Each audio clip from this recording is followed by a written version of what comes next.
Which Week 11 games are we most looking forward to? And Zach, you up? Yeah, well, so I mentioned this right at the start of the show. Just looking at all of the games this week, I actually think like it's one of the better slate of games we've seen in Yeah, a really it's long really time. good. We got the Commanders at the Eagles on Thursday night. We have the Ravens at the Steelers at 1:00. That's a big clash in the AFC North. That division is still it's up for grabs between those two teams. You got the Packers and the Bears. That's a classic rivalry. Those two teams playing for the first time. We got Seahawks 49ers, NFC West battle. We got Chiefs Bills. I don't even have to say anything more after that. Those two teams have a ton of history. We got Bengals Chargers on Sunday Night Football. That should be a good game. Bengals are really playing for their season in that one. But the game I'm looking forward to the most is the AFC North clash at 1:00 between the Ravens and the Steelers. Because first of all, look, credit to the Steelers. I thought that was a great win on Sunday, going on the road to Washington and beating the Commanders. They made some mistakes early on in that game that I think in years past could have really cost them. But look, the defense did a great job against Jaden Daniels. We know how much money a lot of guys on that Steeler defense are making, from TJ Watt to Cam Hayward to Minkah Fitzpatrick to Alex Highsmith, who unfortunately got banged up in that game. But really, they limited Jaden Daniels, and they did a good job containing him and that explosive offense. And this is actually going to be the first divisional game all season the Steelers play. And I want to see, as great of a start as they've gotten off to, 7-2. If you're a Steelers fan, I don't think you could ask for a better start. The schedule gets a lot tougher from here, kind of similar to Chicago. And credit to them, they've done a great job taking advantage of that easier schedule to start the season.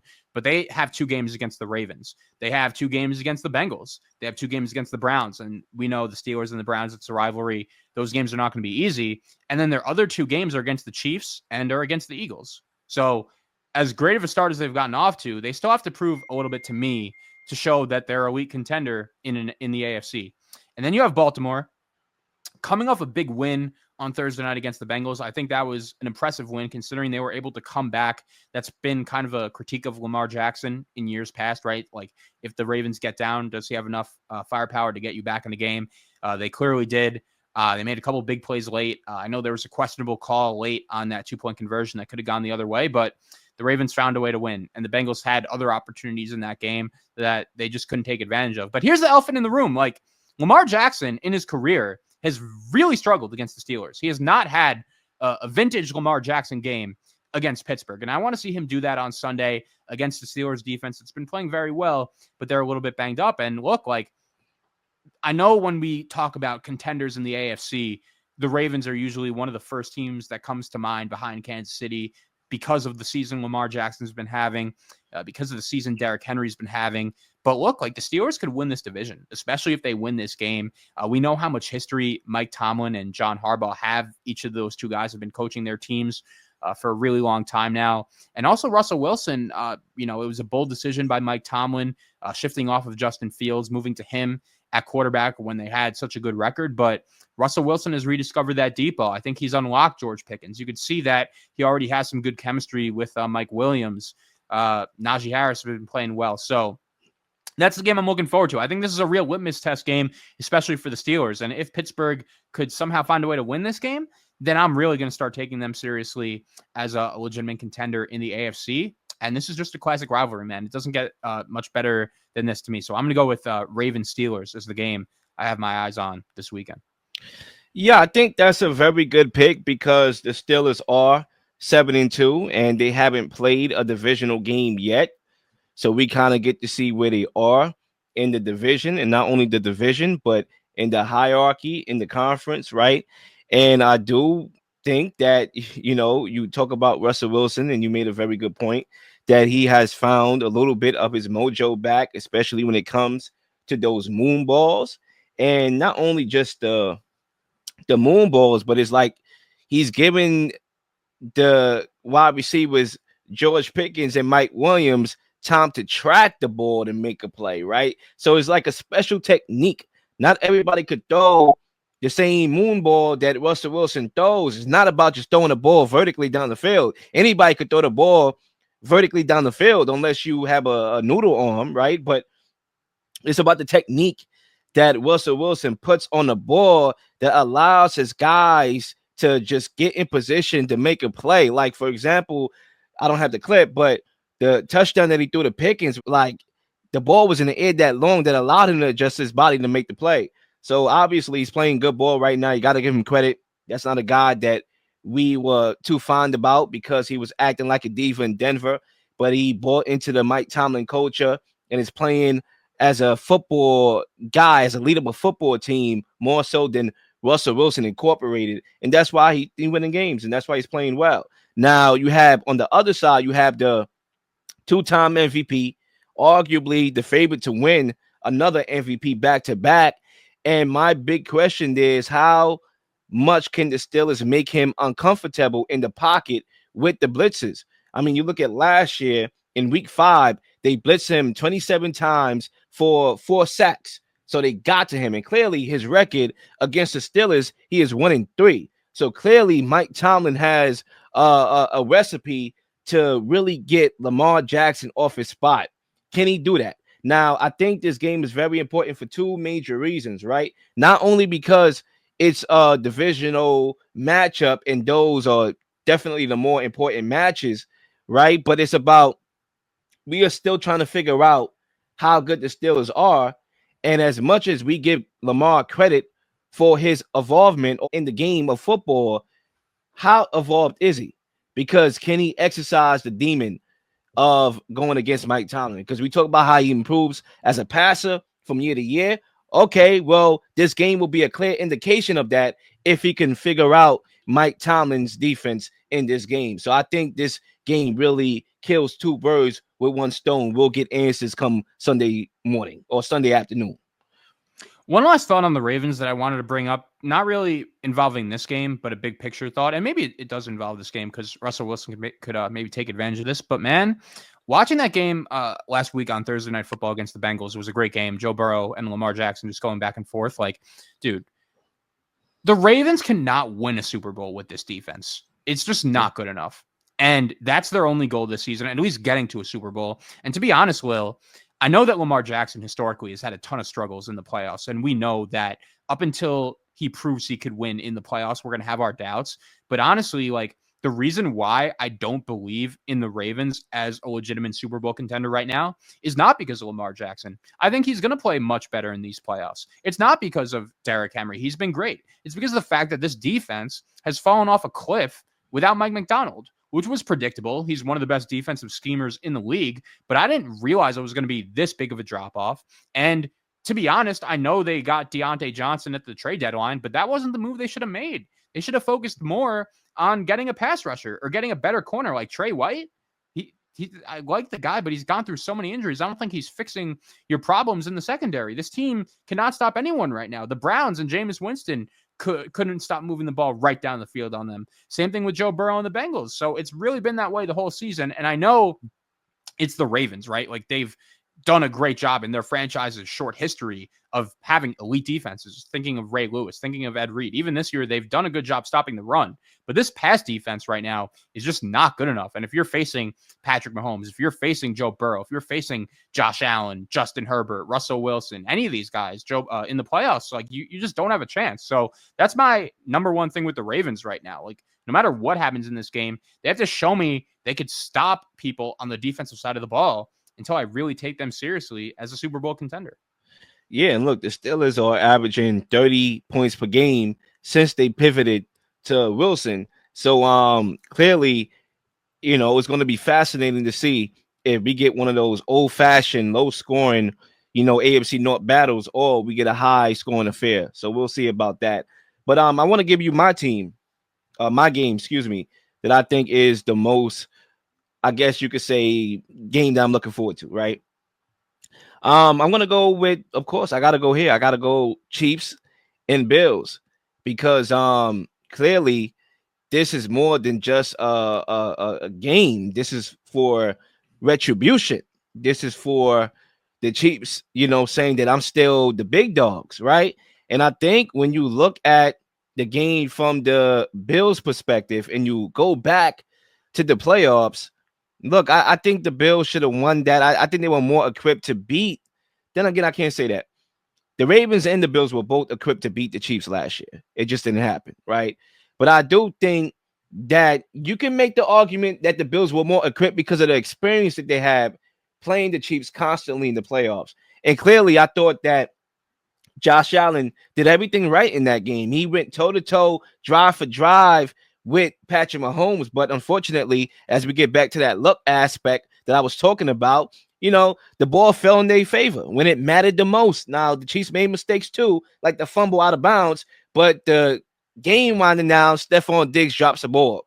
Tyler Bass, his ass, okay, missed the daggone field goal, right? That's what you get. Now, obviously, we know that the Bills are a better regular season team against the Chiefs than in the playoffs. But I think for me, if you're the Bills, you like what happened last week to the Chiefs. You like the fact that the Broncos didn't win that game and they didn't make that kick. Why? Because you want to be the team to end that streak. You want to be the team that ends history before it happens. Because guess what? They ended your season multiple times in the playoffs. No, I wanted the Chiefs to win that game. I wanted Denver and Will Lutz to miss the kick because guess what? I want to be the team to make the kick and win the game and end the streak of the Chiefs before it becomes a big topic of conversation. Can they continue their undefeated streak? That's why it's the biggest game for me. Because if you look at their schedule, this team will be the team that you look at to be like, okay, if they're all going to lose, it's going to be this Sunday against a team that is more than equipped to defeat them. So that's why, Patrick Mahomes, Josh Allen, America's Game of the Week, we shall speak, right? It's going to be a good one. And I think if you're the Chiefs, man, if you're the Bills, you run the football, you keep Mahomes on the bench, you have the offense to really methodically move down the field, and you just got to keep up. Your defense has been playing well this year, especially considering all the subtractions from the team. And now you're going to be tested against Mahomes. You're going to be tested against Kelsey. Kelsey ate you alive in the playoff game. Do you have the answers to bracket Kelsey and make him disengage in the plays, or not disengage, but not make him a factor? You still got to worry about Xavier Worthy. So the Chiefs are different than what they were last year. So it's not like you're getting the same team, and the Bills are different than what they were last year. So I'm looking forward to this game the most. Yeah, there's no doubt. And a few things. So going into that game last week against Denver, I really thought like, okay, this could be tricky for Kansas City because they were coming on a short week. They played Tampa Bay on that Monday night game, and not only was that a Monday night game, but that game went into overtime. So they played a lot of football on a short week, and it's a divisional game against a good coach and a good team in the Denver Broncos. They've been very impressive, and Denver was right there. They really should have won that game if that kick doesn't get blocked, but Kansas City finds a way to win, just like they've had many times over the course of the last few years. They just have that winning DNA. They have that winning instinct. And this is a tough spot for them. Like, to be honest, Will, I think the Bills are going to win. This is a big game for them. I think being at home, they've had success against Kansas City in the regular season. I was pretty impressed with what Buffalo did on Sunday against Indianapolis, too, going on the road against Joe Flacco. Zach, real quickly, the Bills haven't had a meaningful win this year, really. I mean, they lost to the Texans. They lost to the Ravens. This is it right here. Have they beat the Cardinals week 1? I was going to say, have they beat a team with the winning Well, the Cardinals were kind of like, it was week 1, a long time ago. I see what you're saying.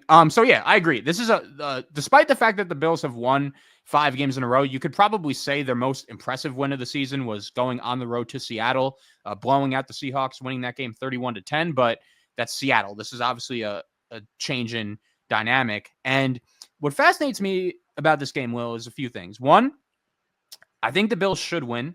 I think the fact that you get Kansas City coming off that effort, you're playing good football, your defense is getting healthier.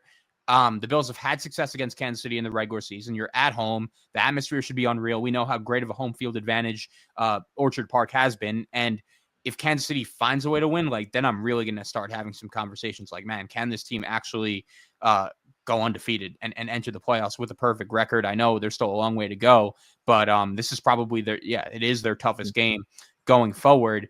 And I just wonder too, it's interesting because the Bills have beaten Kansas City in the regular season. And despite that, it hasn't necessarily impacted their playoff matchups.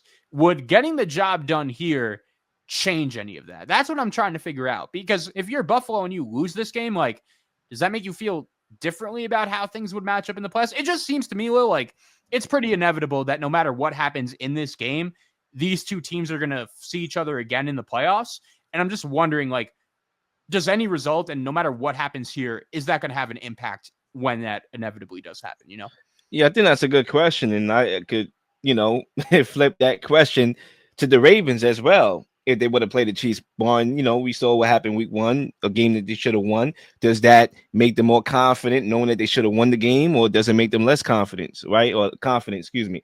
And I think my last point is, even though we've seen this matchup too many times already, like you could make an argument that it shouldn't be the game that we are most looking forward to because we've seen it so many times, not only in the regular season but in the playoffs, right? Aren't you tired? But there's new stakes here. The Chiefs have an undefeated record, and the Bills are trying to end that. And they want revenge. They want retribution. So it adds more to the matchup that we already seen multiple times. And I think for me, if I just go around a little bit, the Bengals and the Chargers is going to be a good game as well. I'm starting to lock in the Chargers more. I am a Justin Herbert fan, but I didn't realize how good they are playing. I started to lock into them more because they don't really get a lot of primetime love this year at all. So you really got to search on the red zone and watch highlights of them. But Justin Herbert is having a very good year under the radar. And you have the Bengals, who I don't understand for the life of me how Joe Burrow is playing so well and Jamar Chase playing so well, and they're not winning games. Like, I just don't understand that. So are they able to turn the tide and win? It's going to be a good matchup. Sunday Night Football. I'm looking forward to that one as well. And I believe the game tomorrow is going to be a good game. I think for me, the Commanders, man, they got to win this game. Like, technically, they don't have to, right? They don't have to, but they should, because the last couple of weeks have shown us how young they really are. They should have lost that game with the Hail Mary. Technically, they should have won the game, right? If they capitalized off drops that they got into the red zone, they weren't able to capitalize. But they still should have lost the game because, obviously the flukiness at the end of the play. But it shows that they're young. They had drops. They had a lot of guys and get their feet in bounds. And then last week against the Steelers, drops, guys didn't have awareness of where the first down was. Or, those are young young mistakes that you're seeing from a young football team that's really not ready to win yet. They're ahead of schedule. Can they gather themselves and beat a very good, talented, I won't say very good because I don't really think they're very good, but talented Eagles team? I'm really fascinated to see that as well. So I think we got ourselves a treat this upcoming week in the NFL. Yeah, and the Eagles have really impressed me, man. I think Jalen Hurts for the past month, maybe the last 5 weeks, has just been playing MVP caliber football. Also, I think it's important to note, like, we're kind of seeing Vic Fangio and his fingerprints all over this defense. Ever since they inserted the rookie Cooper DeJean into the starting lineup, that defense has been playing a lot better. I think the Eagles got it done. I think they're going to make a statement as good as and as impressive as a season as the Commanders have had, and I think they're going to be a playoff team. I just think Philly's a little bit of a step above, and they're going to show it. The Bengals-Chargers game is interesting because I agree. I do think the Chargers are pretty slept on right now in the AFC. Herbert's been very good.